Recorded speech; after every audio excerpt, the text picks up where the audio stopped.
Good, good, good. Hey, Dan, thank you so much for doing this, man.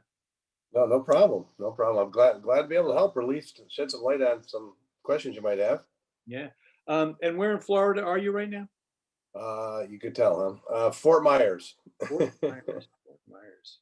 Yeah. That's on the West Coast. It's Yeah, yeah, way yeah, yeah. Um, almost Naples. I've just been doing. I got this, wonderful little interesting life where I do a bunch of different things, and I've got a syndicated radio program that actually plays in Florida, among other places. I'm busy just before I'm getting on here cutting liners, promos for all the radio stations, and it's such a cool thing. You have to kind of get into the geography of each one of the radio stations. But yeah, I tell you what. Like to be able to move to the physical geography while I'm doing it. It's cold up here in Oneonta, New York. Yeah, I just got off the phone with somebody up there, and we got kids. All our kids are up there, so we hear about it. Believe me. Yeah. I try not to rub it all in. I'm involved with the coalition too. That has taken over the what was called the Civic Center, now the Cool and Sharing Arena. Hmm. And yesterday was our board meeting. At about 5:30, we were done, and I asked everybody before they go one last question. They all got serious on me. I said, "Did you guys grease up your snow shovels? Because I understand you're going to be shoveling about 4 or 5 inches of snow." We never did get an adjournment. They just all hung up on me. I tell you, we expected it to be worse yesterday than it wound up being, which was it's always nice when it's on the other side of expectations. Where are you at, Nate? Are you out in the country at home? No, sir. I'm on Main Street in Oneonta. So that's you. So you're dealing with shoveling issues. Like, who's doing it? Yeah. Well, I mean, I go out and shovel in front of my store every single day. Yeah, yeah. If only we had a bid to help out with stuff like that. If only. If only. Well, I tell you a little story that we don't have to talk about. Every time you start up, I got more people I got to add in. So here comes the Green Toad and Elizabeth at Oneonta Realty and Greg Mattice. I'm going to want to hear the story, Nate. I just need to get these folks in. Go ahead. No, I was telling you, so when we first started the bid, one of the things everybody got ambitious about getting this the sidewalk shoveled by, and the bid would do that. That fell apart in a hurry. Yeah. I mean, the cost is prohibitive, and it was one of those learning things that we came to know. Sidewalks are wide downtown sometimes, and there's a lot of them, especially when you have to pay somebody to do it. Right. And it fell apart in a hurry because the lesson was you enforce it. I would say 2/3 of the folks are out there shoveling. The issue is that we are, we're not fully occupied at all on Main Street. Right. So you have that issue. And of course, we also have the issue of the distance between the curb sometimes and what gets shoveled is sometimes becomes like an Olympic Games sort of award medals for the people who are able to hop out of their cars and actually get into the shopping area without stepping in something. So yeah, but for me, whatever this winds up being able to do for us, I guess is one of the things that we're going to have some conversation around, but it really comes down to what's been done. Like you said, there are some things that people thought were going to get done and that wasn't going to happen. But there are any number of things that you've done. We don't have the history on it. And the more we know, especially from somebody who's been there, you were there from the get-go, correct? Yep. Yeah. So Dan, what I'm going to wind up doing is everybody got an agenda and we're very close, I think, to full up now. I'm going to ask folks that have cameras that work to turn them on because I'm going to ask you to introduce yourself so everybody knows who they're working with. And then I've got a very simple agenda, which mostly falls to you, Dan, for kind of let us know what you know, and hopefully we can avoid making the mistakes you made. Good luck. All right, so everybody's coming on board now, and I'll just say for the record, this is being recorded. I'm going to probably pick up the recording piece we're sharing right now. This is January 27th, 3 p.m. And this is an informational meeting via Zoom, as everyone sees, about the idea of an Oneonta Business Improvement District. And that's Jim, you're in the Green Toad right now, I presume? There you go. All righty, and I got somebody else in the waiting room, Al Rubin. Okay, so with that, what I'm going to ask folks to do, I'm going to introduce you by name, and if you could just, for Dan's purpose and anybody else who's with this who doesn't know one another, kind of identify yourself and what you do. So starting in my upper left-hand corner, the sound of retail. So Nate Roberts. Hi, Nate Roberts from Serenity Hobbies and the Pale Horse Public House. Alrighty. Of course, I'm going to look at me right now because I'm in my center square at the top, and I'm Mark Drenick. I'm an owner of a small business, a media business downtown, but also 8th Ward councilman in the city of Oneonta. And Dan, I want you to introduce yourself if you would. Yeah, I'm glad to. Dan Burke, retired regional president for NBT Bank. And I'm on a bunch of stuff up in Glens Falls still. I was just telling Mark that I'm still involved with the arena up there. I'm the chair of the group that purchased the arena and the hockey team, and the bid and some other things at the state basketball tournament, so on and so forth. So I've had my fingers in a lot. Like, they don't seem to let me go. Well, thanks for joining us, Dan. Really appreciate it. Hey, Jim, if you can hear me, I can hear you. Good. Introduce yourself, tell folks who you are, and then mute yourself until necessary, just because of the retail sound. Okay. Jim Havener, owner of the Green Toe Bookstore, an independent bookstore here in the center of Oneonta. All right. Thanks an awful lot, Jim. I see Dave Mertzig in my absolute center square of the screen. Hi, Dave Merzig. I own a building, an office building at 812 Deed Street here in Oneonta. I also am the city attorney. And to your left and my right, Greg Mattice. Yeah, Greg Mattice, city engineer for Oneonta. I see Liz down in the bottom lower left of my screen. Hey, Liz. You're muted. Oh. Liz, you're muted. Liz, there you go. You got it. Okay, thank you. Sorry, Liz Rose. I own a real estate company in Oneonta, and I'm a general manager for a student rental, commercial, downtown rental company. Which owns quite a number of commercial buildings as well. Probably, yeah, quite a few of them, especially on Main Street. Yeah. And Al, wrapping up. Hey. Yeah, how's everyone doing today? My name's Alan Rubin. I am a business owner, A&D Transport Services, among a few other companies. Very active in what we can do to move our community forward. And currently I'm the interim president and CEO of the Otsego County Chamber. Terrific. All right. Well, now I'm going to mute myself and I'll ask everybody to do the same. And Dan, we're going to give you the floor. Take as much time as you need, but we are interested in the pursuit of the idea of the potential of the maybe of a bid. There's an awful, we want to, if we do this, we want to make sure we succeed. So we want to get as much from an expert like yourself as we can. And then we'll ask you some questions if you don't mind. Be glad to. Thank you. First of all, I'm not going to take as much time as I can because you seem to be nice people. I wouldn't do that to you.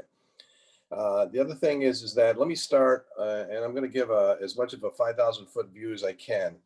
The mayor of Glens Falls approached a bunch of us businesses and said, what would you think about a bid? So we went and did some homework. We got a hold of Saratoga, went to Schenectady, went to Albany. I think we reached out to a couple of other bids of like type cities. I mean, there's bids in Denver. I mean, I've been there and the bids are more than I could ever dream a bid could be in our small little cities in upstate New York. But the point is, we did that and said, well, because at the end of the day, we like to always call it an assessment, but it's a tax. there will be a tax at the end of the day on the property owners within the designated bid. And so we needed to talk to the folks who were the major property owners.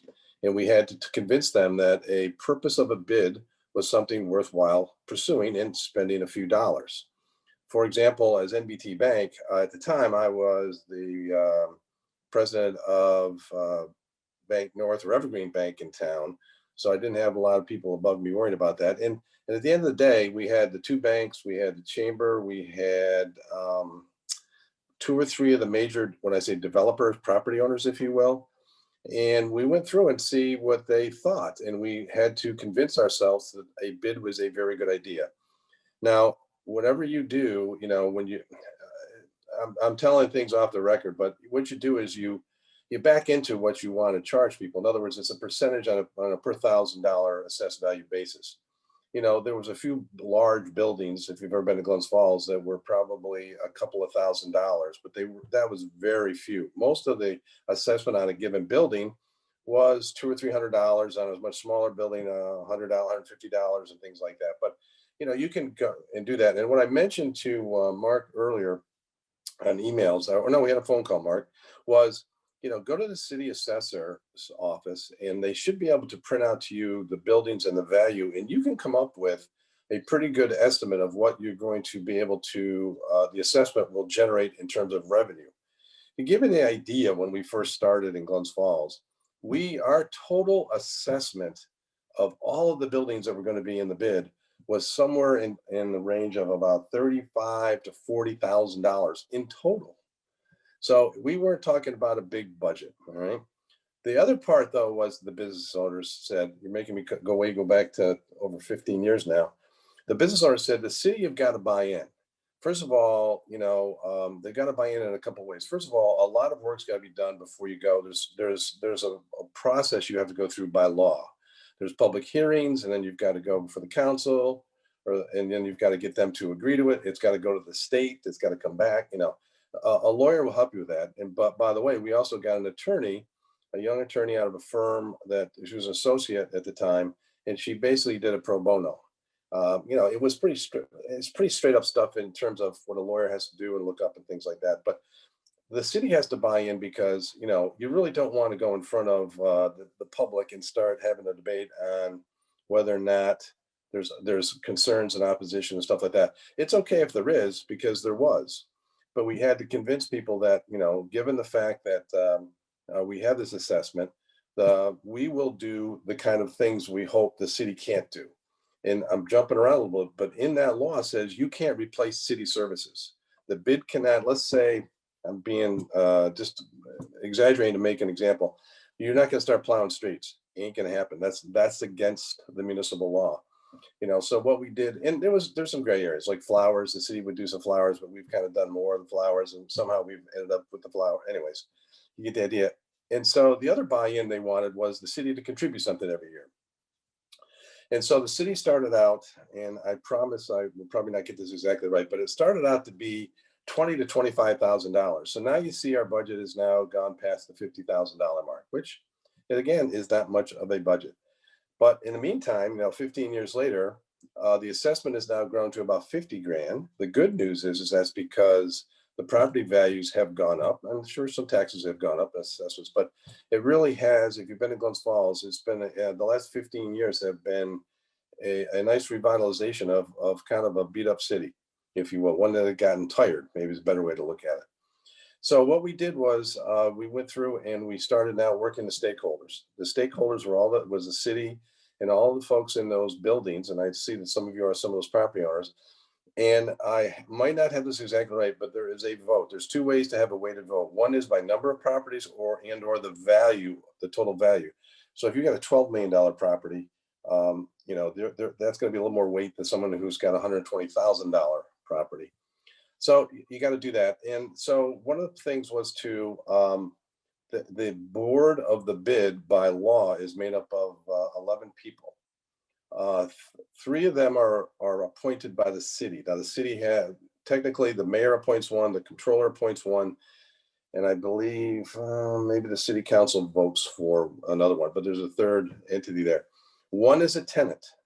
on the board that is in the bid, and the other ones are property owners. So there is, if what you heard properly, Mark, don't take any offense to this, but there are no politicians on that board. So one of the sales pitches was, we're going to get the money that the assessment. I hate to interrupt here, but there are no elected politicians. Yeah. You look at look at some of the faces here that aren't elected. Believe me, they're politicians. Okay, all right. Good point. I won't argue that. Well, yes, because being the banker on there, I had a vested interest, kind of, and we can go through all that. But then there was developers on there, and they weren't politicians, but they certainly had a vested interest in seeing some things happen for their more. They could be construed more for their benefit than it would have been maybe for others. So you've got to get, we try to get all that taken care of behind the scenes before we went into the public arena, because as you guys probably know, you get somebody up there that's got a problem and you hear for it for the first time, and you really could have calmed it down, but now the media, the press, the other council, whatever, they get kind of carried away with the point. You can't get them off that point. You don't give a chance to have a nice conversation with them, trying to make them better understand what you're trying to do and all that. So we went through that whole process. And I think I said this to Mark. One of the things that you got, not to put any water on your parade here, but one of the things that in the last number of years, this is a few years now, but our governor is still the same governor. He was sending out a signal that he wanted no new taxes, zero. So he was turning down any kind of new bids because it's a new tax, and I don't think he wanted to be accused of signing off on a new tax. But that's homework you got to do. You got to work your way up through the state hierarchy and find out if the governor would be willing, assuming you guys are, to sign off on that, because the state's got to sign off on it. It's going to be a tax. All right, so off and running we go. For those who knew anything about Glens Falls, they did a major renovation of the main street. It's not called Main Street, but the main thoroughfare, Glen Street, Route 9. And they put a circle in. They took all the landscape or all the streetscape. It all got ripped up, infrastructure, all that kind of stuff. That was almost the first year we did the bid, and what we really couldn't do much that first year or two, and we were also learning. The other part is that I try, there's always folks on the bid that have got, they won't say political agendas, but they're probably a little more controversial than others. And so we always, there was so much to do before we got into some of that stuff, that we made sure that we just kept focused on things that we could do. For example, with a little bit of budget, we did go and hire somebody over the course of the summer to go and research and find out where the parking spaces were. We first went to the city and said, if we find additional parking spaces, would you be willing to line them? And when they said, sure, we would. And so that was not very expensive thing to do. Then we start, part of our mission is pedestrian safety, cleanliness, so on and so forth.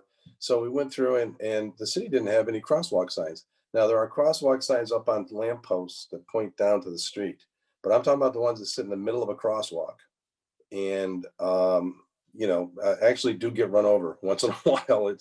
We've replaced them because people do run them over. So we've done things like that. We did things early on like cigarette receptacles because it was terrible. One of the things, there was no. Then we also added trash cans. Again, these are not expensive things, but you needed to go to the city and say, city, would you be willing to pick them up? You would think that'd be a no-brainer, but there are times where they go, the DPW does not have any more manpower to be able to do those things. I'm just saying you've got to work through that, because it turns out, that the bid gets kind of going and the city is not theirs. The city, they're part of the city. And remember, the bid is going to be a piece of what downtown revitalization can be. For example, we got itchy back about 7 or 8 years ago now. City Park in Glens Falls, which is next to the library and all that stuff. Again, if you've been there, it was in disarray. The sidewalks were cracked, the trees were overgrown, and so on and so forth. And at that time, the library was putting on an expansion. Without going into all the murky details, the library and the trust of the library have a little bit of the park, but we went through and renovated the park for $500,000. The bid raised money for that. We went out and got people that would resurface or redo the roof, redo the bandstand. We had to pay for sidewalks and so on, and sprinkler systems and things like that. So we now have grass that has water and things, So the point is, but we ended up at the end of bonding it. And so what we did is we borrowed $150,000, and obviously you just do the math on a payment and they say, look at, we have to dedicate so much of our tax assessment every year to paying off that debt. And the banks were fine with that. It wasn't a big number and so on and so forth. And after 5 years, we indeed did do that. In the meantime, I've really fast forwarded quite a bit, but we also said the decorations downtown are so old. They're older than most of the socks I have in my drawer. They're awful. They're beat up. The city has not been able to afford to put any new to it. So we went and did some research to a company out in Syracuse, Downtown Decorations, and said, give us some estimates. And so we had a committee go together and say, what do you want it to look like? Long story short, it became simple bows, ribbons, lit garland, and so on and so forth. But when they did the streetscape, they had electricity going to the trees down the main drag. So we first put up all the decorations, and then we lit the trees, and then we lit the city park. And we have borrowed money for that. We owe about 45, 50,000 on that, and that'll be paid off probably in 2 or 3 more years. But we've done other things too. One of the things that we got out of the business of was events. There was one bid member who we have, you can probably tell by the names. So we had an event for Halloween, Booty-oo. We had a thing called Take a Bite, which is every Wednesday night. The restaurants have tables out along Main Street, and you pay, you pay for a sample, and you go through all the restaurants. And we do that every Wednesday night for 2 solid months in the summer. And downtown is packed. We support what they call the collaborative. The chamber here in Glens Falls, there is no downtown chamber. There is a regional Adirondack chamber. And what we try to do is not butt heads with everybody, but work with everybody. The chamber has not been involved with that stuff. We're not any bit of a rivalry to the chamber because there's always a concern, and legitimately so. But the collaborative kind of got the merchants together because they wanted to do some more promotions and things like that. So we fund them to put on events. To give you a little bit of perspective on that, we went to Troy about 5 years ago. We said, let's start stealing good ideas. Troy puts on a huge number of events, and they make money off of them because they team up with the local beer distributors and they sell beverages, and they get a piece of the action and so on and so forth. We did not want to do that. And when you put on events, if any of you have been involved with downtown events, we got a holiday Christmas, we have a fit event, we have there's about 5 or 6 of these things, and the Take a Bite. They are a ton of work. And so the bid I could see did not have the manpower for that, didn't have the resource for that. So the collaborative took it over, which are the merchants and all that stuff downtown. And sure enough, they've been able to run these events. We fund them to do that.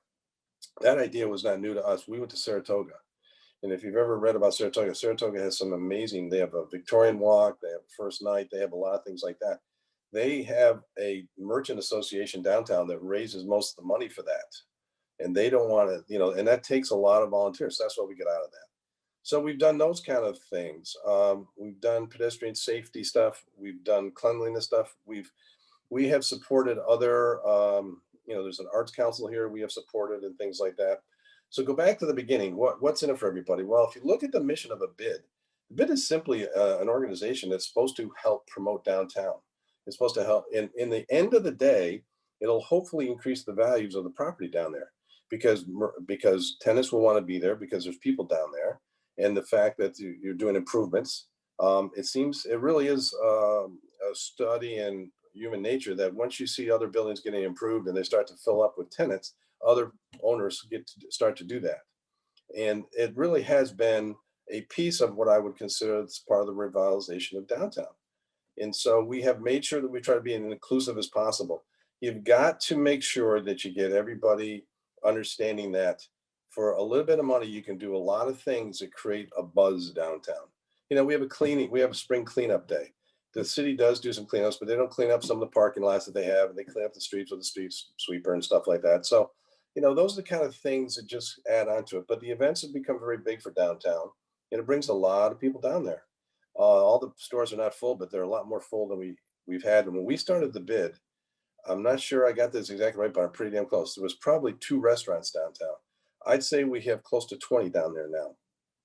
And they get involved. Restaurateurs by nature are hard to get involved with charity stuff, but they get involved with a Take a Bite, and they like the idea of all these. They fought it at first until there's hundreds of people downtown on a Wednesday night in Glens Falls during the warm weather because of those kind of things. So you need to put some things in front of people that are concrete that show that, you know, for a few $100 addition on your building. And oh, by the way, taxes are usually paid depending on what the lease says by the tenant. So, you know, they work that if it's additional tax, the owners are going to pass it along, if you will, to the tenant. So it's not always on the owner. And again, it's not thousands and thousands of dollars.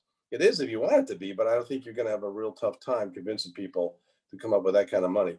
The board has to also make sure that the person in charge of it, you got to get every board's got a core of people that want to do something.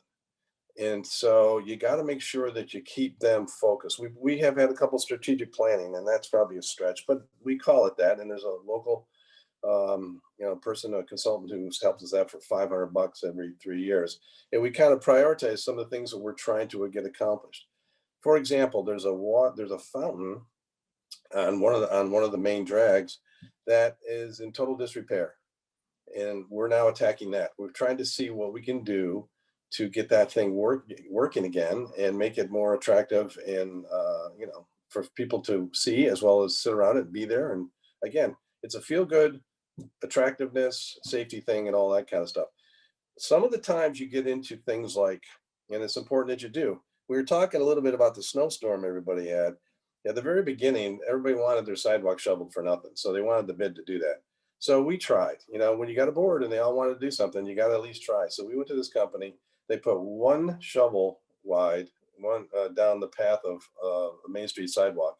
And it was absurd because the real problem, as it turns out, was the city wasn't enforcing the code. The code said, you got, don't quote me on this, but I think you got 24 hours after the last flake hits to clean your sidewalk. Or if we do it for you, we will charge you. You know, those are the kind of things that when you finally get a group of people together and everybody understands that it's the business owners are saying, we got to enforce those codes. We have a code for windows. We have a code for cleaning your sidewalks. We have a code for so on and so forth. One of the big things we're trying to tackle now, believe it or not, is garbage. When you've got 15 to 20 restaurants downtown, you got a garbage problem. If you think about some larger cities and how they've got their garbage kind of organized, if you will, or in fenced in areas that are, again, part of the code that the city has probably already, if not, to put it together. Matter of fact, Dan Hall is I take that back, he's the mayor, he's trying to tackle that now because it becomes very unattractive. It smells, it's, you know, it's garbage cans with stuff spilling over on it and stuff like that. It's not really a very attractive thing for folks who come downtown then want to walk around and enjoy either a show. We have a theater, and we have a couple theaters now, and we have the Civic Center, and we have, you know, so on and so forth. So there's a lot of work to be done behind the scenes, and then whoever gets on that board, it is owners. You know, they have to understand what their role is. If they want to get political, probably they're going to get mired down in that. They've got to work with the city. I know this is just a closed group. I'm running for nothing, and I'm not selling anything. It's got to be a public-private partnership. If it's not, it doesn't work. It's the city's city. You guys obviously own property, and so it's part of yours too. But you've got to work with the city on this and make sure the electeds understand exactly what you're trying to do. Because each time we came in, they go, "Okay, politicians are suspicious by nature. What's going on here?" Well, no, we're going to fix up City Park. Really? What does that mean? Is it going to cost us anything? No, we will do that. The fountain going to cost you anything? No. However, we're going to put up other trash cans. So you need to commit that you're going to pick them up 3 times a week or whatever it turned out to be. During the summer, it's more. During the winter, not so much, as you can imagine. So I gave you a real quick history. It has been a good ride. We've learned a lot of what we can do. We knew that we had to get out from behind the quiet scenes and just keep doing small stuff. We did the park, we did lighting downtown. If you're ever in downtown Glens Falls right now, the trees down the main drag, they're some kind of a pear tree. You can see them every time that they get renovated in the city. They're the tall, not sprawling trees. They're all lit.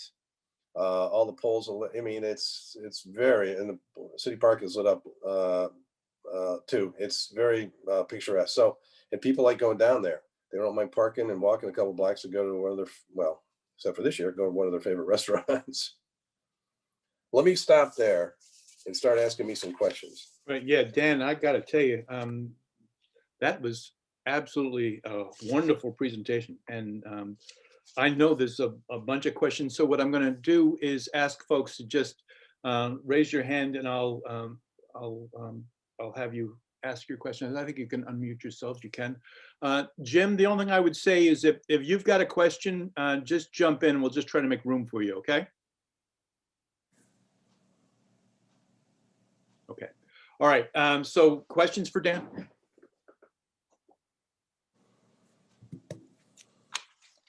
I have questions if you guys don't. Well, you can start. That'll Yeah. spur more. All right. So actually, there were a lot of things that you brought up that I hadn't even considered. But I want to ask you about the 501c3 to begin with. Your not-for-profit, and Right.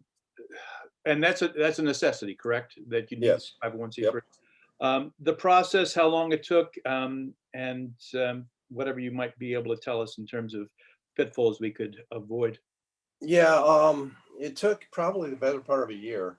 By the time we started asking questions of other bids and things like that, you need to get a lawyer. And again, we had to do some stuff pro bono because we didn't have any money. We didn't have a tax, we didn't have assessment yet or anything like that. I'm sure we could have probably gone out and raised a couple $1,000 or something like that. I've been approached a couple times like this. One was by Lake George, and one, I think Troy approached us a little bit, but I watched Troy from afar with their newspapers that lead up our way. They struggled, but they got one now. They struggled. There's a natural suspicion of what this organization is going to do. So you gotta let everybody know, the size of it and what you're trying to accomplish. And again, you're a piece. You're not the solution. You're a piece of the solution. And one of the things that the lawyers got to get into, we've never done this. The mayor started talking about it just recently. The bid, by law, I think you can bond things through the bid.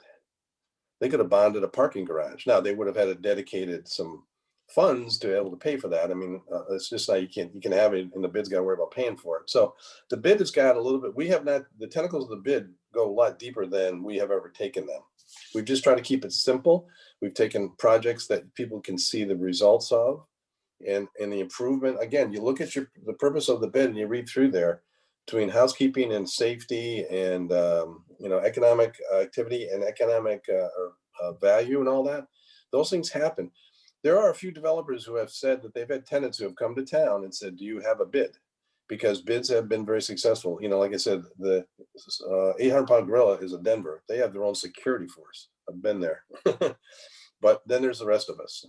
Schenectady's got a bid, in addition to the Metroplex and all that stuff. So, but I think I've watched from afar, we worked with the electeds and we said, look, this is what we're trying to accomplish. Electeds are always worried about somebody coming up and giving them a hard time about something. That can happen with a bid if you let it, but the bid's got to just kind of stay within, some lines for a while until they get their feet going and all that. Like we started trying to, people were yipping about parking and yipping about zone and code enforcement and things like that. Those we didn't, and maybe I think with the garbage we try to come up with, you're gonna have to come up with some new codes, but there's plenty that we found out there's plenty of codes in place. You just got to, and electeds don't mind enforcing them. But what happens is if there's not a group like the bid standing behind them, then the phone rings off the hook, and the bartender who won't, put glass in his windows on the second floor, he seems, you're gonna kill my business. I'll never be able to pay, taxes again. It becomes a strong voice that the electeds actually appreciate when somebody supports them. Questions, folks? I've got another if you don't. All right, then I'm just going to ask you another one of mine. I got a page full of them. So as you guys do have questions, just throw up your hand. But this wasn't something that I had considered, but as you were talking about the relationship that the bid has, now the bid being, as I understand it, it's is it 7 or 8 landlords, and then 3 folks that are appointed by the city, and then on top of that, 1 person that is representing tenants. That's essentially, and out of the 11. So Correct. What I'm not seeing there is the restaurateurs or the retailers, or even some of the folks that are engaged in various services.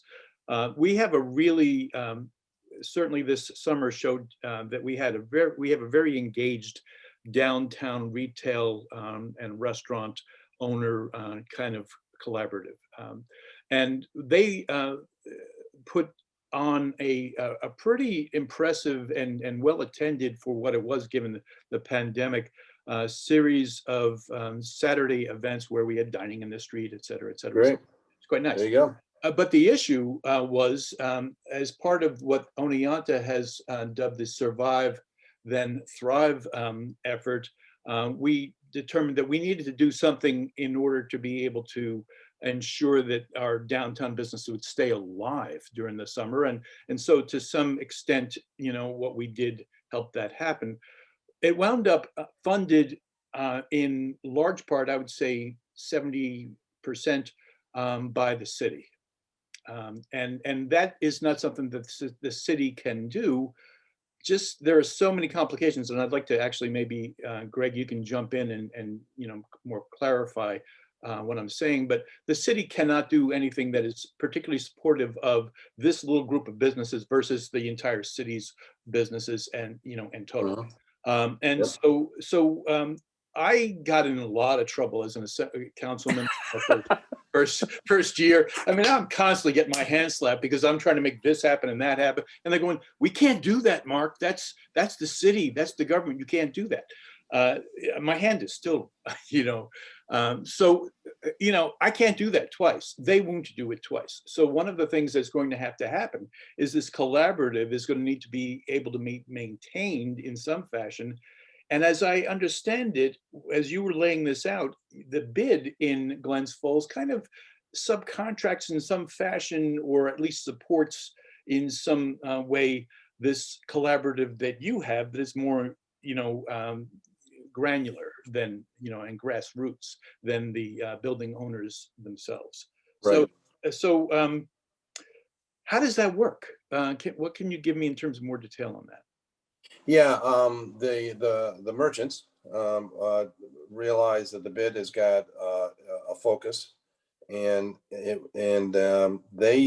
want to do more to promote downtown from the events perspective, from the retail. They put maps down that shows all the different merchants out on the websites and all that kind of stuff. So it starts to look a little bit like a chamber of commerce, but it's really narrowly focused on them making sure that they market to people to come downtown to enjoy the retail and the food and so on and so forth. At the beginning, there seemed to be a little bit of rivalry because we had a funding source, the tax. They did not. And so we did help them on a smaller scale back then because they were starting to grow. And they really did a Chamber of Commerce kind of a thing. They went out and said, people, if you want to be a member, it's $250, some number, $250 a year.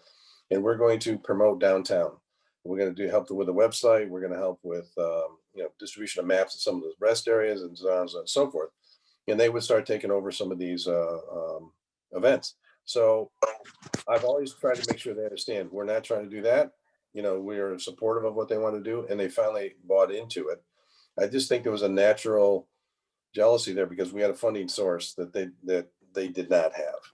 So what we did is a number of years ago, like I said, well, member of the bid, he owned a jewelry store downtown, and he got into putting on 5 events, and it literally burned him out. I mean, he had 4 or 5 volunteers around him, but it burned him out. But it started what has now become 4, 5, or 6 events that the collaborative is putting on, like you talked about. And we have a kind of an interesting problem too during the summer to get people to come downtown because we've got this lake near us that everybody seems to like to enjoy. So we've had to work to make sure they come down. During the colder months, it's easier because we're the ones that are still open. But the point is, we bring them to the board meeting. We have a couple of people that are cross-pollinated on the boards. We have a couple of shared board members, so we know what they're doing. They know what we're doing. I try not to keep anything from them, and we support them to the tune of about $13,000 to $14,000 a year. We ask them to just account for it, how they spend it, and they do. There's no problem with that. And that is kind of their seed money. And they've also got their membership fee, if you will, that they use it for that too. But they put on, like I said, a Wing Fest. They put on a Boo-to-You. They put on a Holiday. They put on a Take a Bite. They put on a Fit Fest, which is something that, and there's a couple of other things like that they do, trying to get people down there on those, especially in the, before it gets too cold. And yeah. So it's worked its way through. It wasn't a perfect marriage right away, but we found our own common ground, and then we seem to be working pretty well right now. That's terrific. It really is. Greg, could you do me a favor? I know that there's stuff that you want to weigh in on here, at least. Sure. Yeah, I guess just to follow up on what Dan was just saying, what he was describing, the collaborative merchants, sounds kind of like, to me, what the DO provides now. Is that accurate? What they're trying to do? The only issue, well, yes and no. The issue is that DO has evolved into a member organization. And that if you are not a member of DO, in other words, if you're not paying your dues to DO, they have a dictate from the board that the services aren't to be extended to those people who are looking for a free ride. And unfortunately, about half of downtown isn't currently, in a membership relationship with Destination Oneonta. Nate, you want to talk to that at all? Yeah, I would say, I mean, it does sound kind of like what Destination Oneonta is trying to do. Trying is a good word. But yeah, it's not quite. So we're in this like nether region where we had just a ton of folks volunteer their time. Speaking of the summer's events, where we really kind of pushed to make some things happen, and DO kind of helped out. Destination Oneonta kind of helped out as best as they could, even as Katrina, the director there, was getting herself in trouble for the amount that she was extending, frankly, to non-members. So it's not a good, as they have that currently structured, they are hamstrung to fill the space that's needed. And then the collaborative that we have assembled of retailers and restaurateurs and folks and just community people, that's not sustaining because there's no organization that can put their hand out to anybody, Right. not in any way. And I see Dave Mertzig is busy, so I'm not going to ask you, except I will. Is there any I insight? normally ignore you, but in this particular moment, I was actually Oh, listening. but you turned your back to me. That was it. So I wonder, is there Alan's back's turned to you too, but he's just more subtle about putting a picture in front of him, so it doesn't look like he's walking someplace. But anyway, Dave, your insight that you might be able to share? Well, many of the things that a BID, many of the things that a BID could do, we're coming at from slightly different directions through Destination Oneonta, through the chamber, through other pieces that we have put together and that you actually individually have put together on your own, and that Alan has worked hard on doing. The problem that I see is not the goals. The problem I see is building the foundation and the machinery. As Dan was saying, you and Mark and I had a conversation probably 8 months ago. I don't know how long ago it was, as to the requirements, the political requirements for a municipality to set up essentially a taxing district, which is what it is. And then you have to have a vote with a majority of the folks that are within the district voting in favor of it. And as Dan was saying before, a lot of the groundwork has to be done, without advertisements in the newspaper, because if you don't come to the council and the mayor with essentially a package ready to go, you're probably going to run into problems. And I think one of the problems that we have had early on is simply getting the downtown people who already say, well, yeah, we're either participating through Destination Oneonta or we're not comfortable. Dan was talking about restaurateurs. We, in fact, have a lot of restaurants downtown. Hopefully we will in another year when students actually come back. But they tend to say, well, what are you going to do for me? And so they're getting the critical mass necessary to then go back to the council members. We know we have one vote, you, Mark, but otherwise we're not sure. And Okay. going back to the council and saying, here's a business improvement district, because a majority of the council member, the mayor, aren't going to get behind it if they're getting calls from other people saying, wait a minute, we're already taxed to death. You're telling me that I'm going to be forced to take my money out of my, it's already hard enough to be a downtown, property or business owner, and you're going to be you're mandating you to take more money out of me, and you're going to spend it in ways that I have no input in, except, as one of many, and I'm never, I'm the one who never gets the input. They never listen to me. So the answer is, unless there's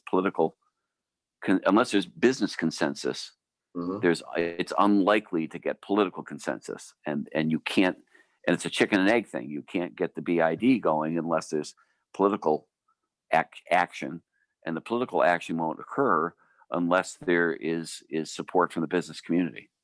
So that's so it's a chicken and egg thing, and that's my main concern. Not any of the goals, not any of the steps, not of things that they can do, but of just getting to the point where the machine starts to run. Yeah, David's absolutely right. If you give me a chance to pause here and think about it, when we drew the bid, if you've been to Glens Falls, there's a tower there. It was the insurance company. It was Continental Glens Falls, but the point is, we got between the two banks that were headquartered in Glens Falls, they covered about 8 buildings downtown of most value. Remember, we did not tax the nonprofits because they'll scream no matter what you're doing if you're going to ask them for anything. Any nonprofits, and unfortunately, like a city like Oneonta, it's the center of the region, so you probably got a bunch of nonprofits. That includes churches, hospitals, and things like that. So they did not get taxed.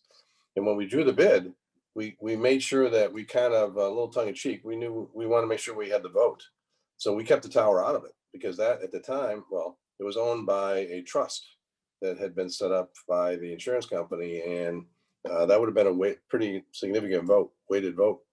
So a little tongue in cheek there. We did some of that, but David's right. You need to get the council will say, if everybody's behind this thing, fine. The restaurateurs who are tenants, they're going to complain, but on the other hand, if you say, look what's happened to other places, we'll get there. They even complain, like I said, about I call it Take a Bite. Again, so every Wednesday night they put out. You ever been to these Taste of the, North Country, Taste of the Valley, Taste of the, the same idea. They come in, you buy tickets and you get to eat some of their stuff they put out, and it's packed, and it's turned out to be they make some money that night, but they also get people into the restaurants other nights. But you got to have that. You got to have all that done. The politicians do not want to have to get in front of a common council meeting and say, and have people screaming at all the things that David said. You got to get the buy-in first. And if most of the property owners, you got to do the legwork. You got to give them a room. You got to ask them what they think. You got to tell them. You got to give them the vision too, and see if they buy in. Thank you. Hey, Al, if you are able to, I don't know if your mic is working, if you're walking or what, but if you're able to, as the chamber president, if you could, you probably have that 30,000 foot view right now of a lot of this. Can you chime in? Yes, you can. Good. I'm with you, Mark. I'm listening to everything. I'm just bouncing around a little bit, but yeah, I'm listening to everything, and I see a lot of the pieces of the puzzle that we already have in place. It's just a matter of creating that collaborative effort to make it work.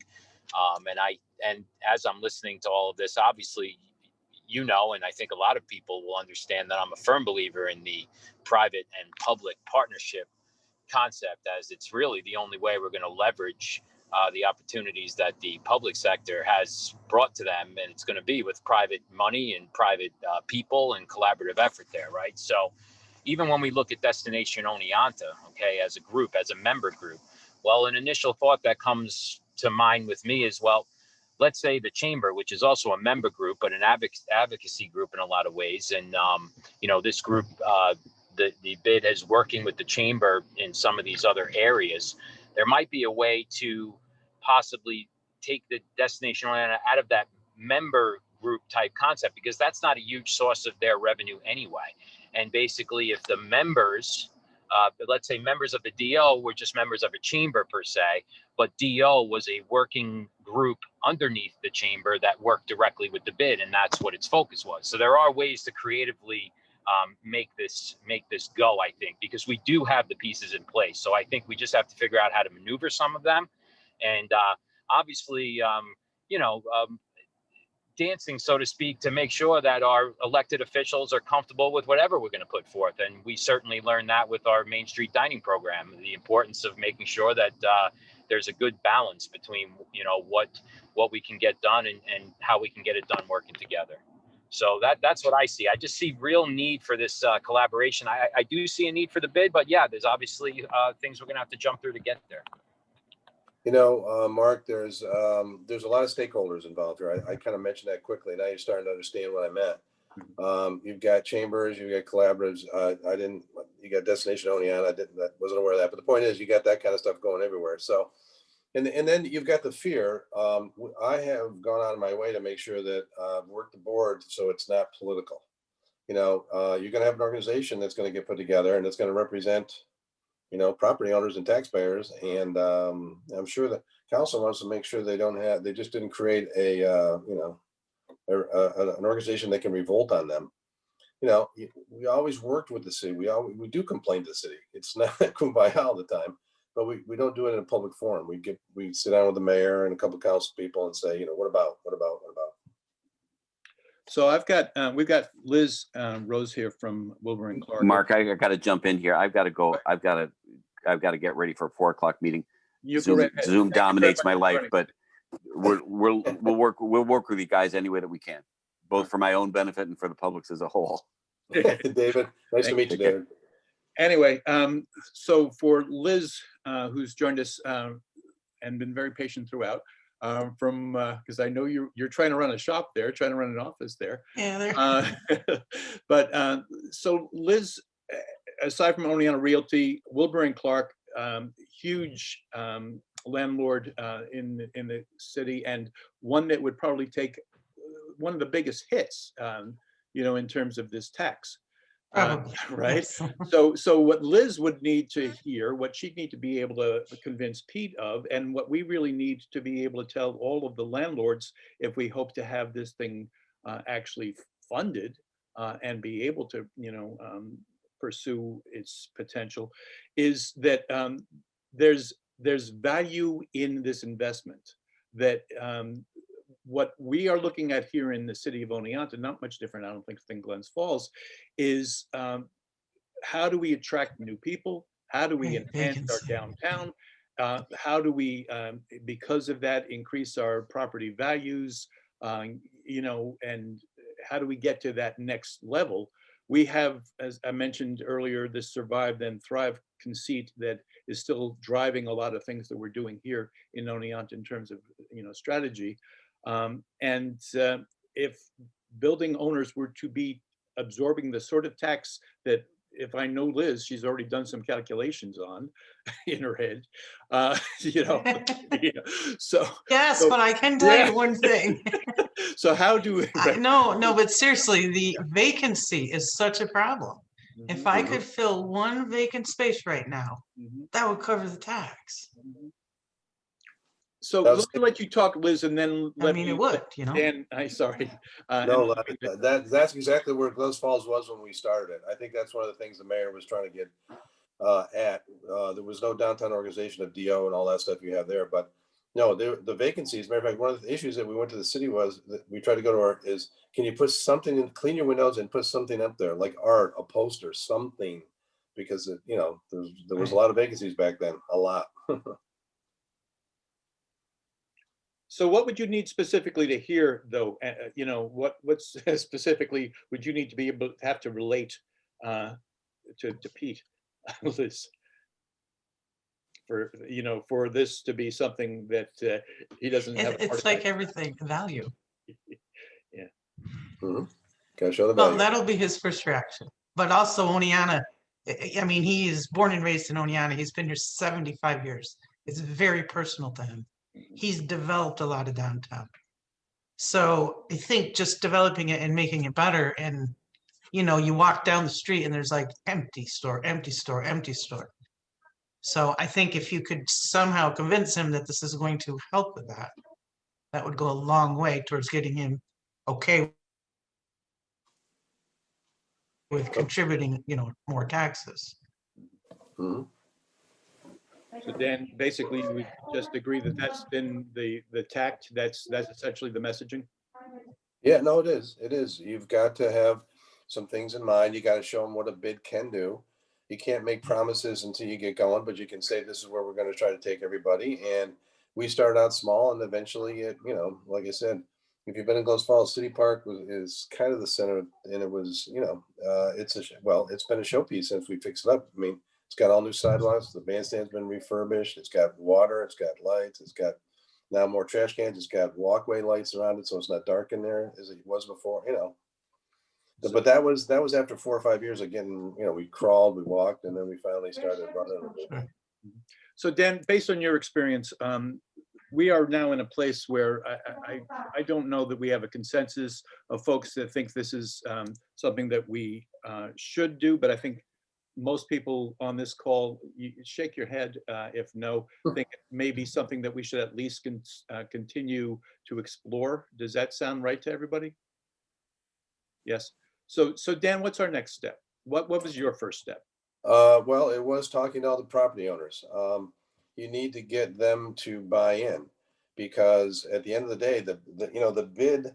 One of the things, we won't rent property for you. We're not sure we didn't promise we were gonna do business development and bring in new business like that. We're gonna make it more attractive so businesses like it here. So when you came to Glens Falls on a Wednesday night and you're looking to put a store in, you realize, why are these 500 people down here? How often does this happen, and things like that? And that we have gotten those comments back. But the property owners have got it, they've got to say, okay, again, the bid's this little piece. The property owners got to say, we're going to commit to doing something. So we try to get them to commit to just clean the front, sweep it, and clean those windows. And, you don't have to talk about piece of art. They can be posters for an art show in town. They can be posters for the Y. They can be posters for the library. They get, something that's more attractive than just an empty, grungy, empty store window. And it started that way. And before you know it, some of the developers said, okay, I'm going to fix my building up, and because I've got a tenant, and I'm going to try to lease the rest. And again, they sold the bid as part of what was the value to downtown. It wasn't the only reason. I guarantee you that any of them came down there, or it wasn't the major reason, but it helped, because it was starting to look like flowers. A little tongue in cheek, the flowers that the city went certain. I forget what the number is. The attorney's not anymore, so we can't throw me in jail. But there was a certain number over this you have to get a bid. So they got a bid. Guess what? A competitive bid. And if they took the lowest, then they died within like 3 weeks. So now they funnel it through the BID, and they're spectacular. Not that I have nothing to do with the flowers, but we got a firm. And by the way, the city committed to the hanging baskets and watering them 7 days a week. If we put in this kind of, and so guess what? They did. That's kind of the stuff that the cooperation thing. And during the summer, you got to admit, you're going, wow, it looks pretty good. A banner program. We're going to try to do a banner program. So we got seasonal banners and start making it look better. Can I jump in real quick, Mark? Yes, please, Al. So interesting enough is that, and I'm sure these conversations have started probably a bit of time ago, because if you really think about our city and you think about the DRI funds and the way that could have been leveraged potentially with a bid. And again, there's still a lot of works in progress and still potential for more works in progress, that this makes even more sense when you look at that opportunity that is presented, that to have the local stakeholders with true skin in the game who have the properties that are where this money could potentially go to is really what makes this thing tick. And we have it right there at our fingertips at this point. Yeah, one of the founding fathers was our chamber president at the time, Todd Shimkus, who's now a chamber president down in Saratoga. And he bought in, and he saw it not as kind of what you're just describing. It wasn't a rival organization; it was a complementary organization. But you're right. Like I said, you need to do a little more homework into the law and all that stuff. And you can use that bid to bond parking garages. I'm not saying get one, but there's things you can do there. Obviously, you've got to give it a source of revenue too. It wouldn't be a tax on the property owners. They probably have to give something from the general fund. Again, I'm doing something without being the expert in that, but I know that that's there. We just have never looked into it. Didn't want to go there, and the city hasn't explored it with us yet. But it's one of the other bullets in the gun, if you will, that the bid has. That's terrific. So I've got a reputation that I need to maintain of keeping meetings that I hold to an hour or less. Got it. How I get to have people keep coming back to meetings. So I'm going to wrap it up, but I just want to hit a couple things quickly. It sounds like we have two things that we need to pursue. First, one is to get a city assessment, get the assessment of the value of buildings so we can at least begin some mathematics.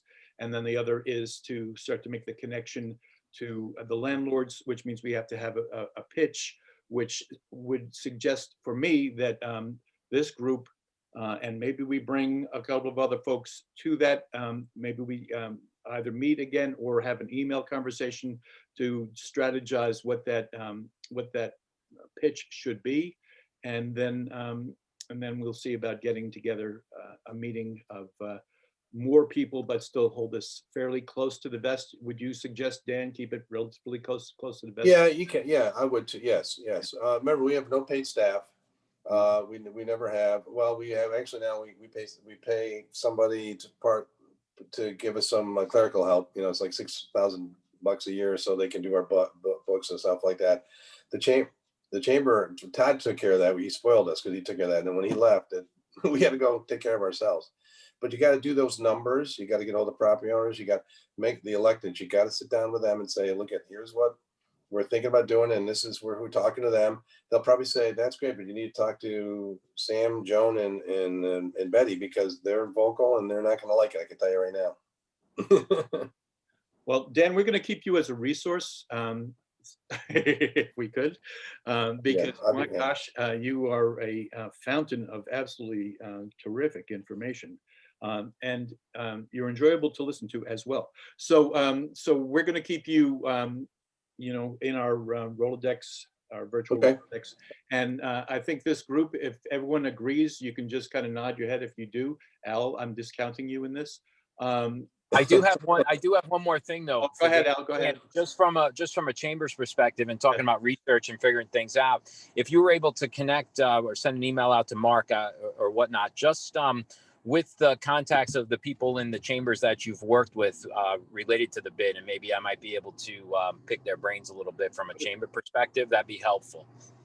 The biggest one would be Todd. Have you met Todd at any of your meetings? Todd Shimkus is the president of the Saratoga Chamber, which is a big chamber. It's a 2,000. I believe that I have went to a meeting with Todd, so I'll make that reconnection and definitely go that route so I can obtain some information to just see how our role can be put into play here. Okay. Thank you for the time. I appreciate it very valuable. No problem. Yep, no problem. All right, so guys, I'm going to shoot an email around to all, and we'll do a little bit of a thread with that we share, and then get ourselves in a position where we have an idea of what we're doing, and then I would say we would reconvene with a couple of additional people that we can determine at a time and place of our choosing. So thank you to all. I hope everybody found it as informative as I did. And Dan, you're a godsend. Thank you so much for all of that information. Well, you could return the favor and repeat that to my wife, who just came through the door there. He's great. He's wonderful. We like him. She doesn't vote. All right. Thanks all. Appreciate it. Thanks, Dan. Thanks, Mark. To be worth it. It was a lot of work, but it turned out it's a lot of work to get it going.